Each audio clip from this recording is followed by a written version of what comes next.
রেখাপাত্রের সমর্থনে হাড়োয়ায় ভোটের প্রচারে বিরোধী দলনেতা শুভেন্দু অধিকারী। সপ্তম দফায় ভোটের পূর্বেই প্রচারে ঝড় তুলতে মরিয়া প্রত্যেকটি রাজনৈতিক দল। বসিরহাট লোকসভা কেন্দ্রের বিজেপি প্রার্থী রেখাপাত্রের সমর্থনে বিরোধী দলনেতা শুভেন্দু অধিকারীর মিছিল হাড়োয়ায়।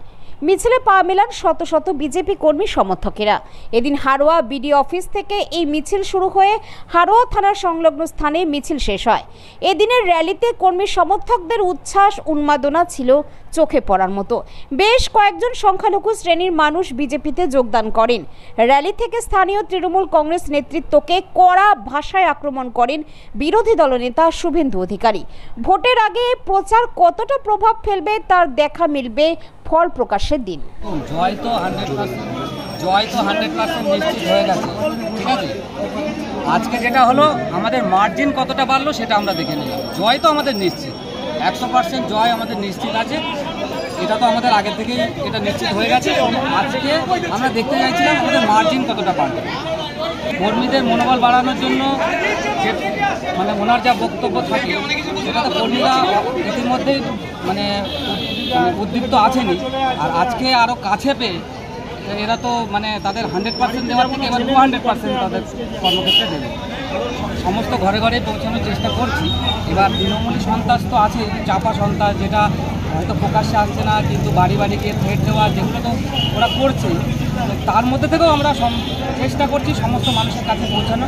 বিধানসভা থেকে দেখুন, গত লোকসভায় যেটা প্রায় 1,38,000 মতো যেটা লিড ছিল তৃণমূলে, এবার আশা করছি ওই লিডটা পার করে আমরা অন্তত 12-13,000 আর লিড দেব। মোদিজি যত প্রকল্প আছে ওখানে কোনো সংখ্যালঘু, কোনটা হিন্দু, কোনটা খ্রিস্টান, এরকমভাবে কোনো কিছু ভাগ করা নেই। তো আমরা মোদিজির প্রকল্প নিয়ে যাচ্ছি মানুষের কাছে। সেখানে সংখ্যালঘু কে আছে ওটা আমরা দেখছি না, বা আমরা চাই যে সংখ্যালঘু মানুষ যারা আমাদের বিজেপিকে মনে করেন হয়তো সাম্প্রদায়িক, তাদের কাছে আমি এটাই অনুরোধ করব যে আমাদের প্রকল্প কিন্তু কারোর জন্য আলাদা নয়, এটা সবার জন্য। অতএব আমরা সবার জন্য প্রকল্প নিয়ে যাচ্ছি। অতএব কারোর কাছে যেতে তাদের আলাদা করে বোঝাতে আমাদের কোনো অসুবিধা নেই।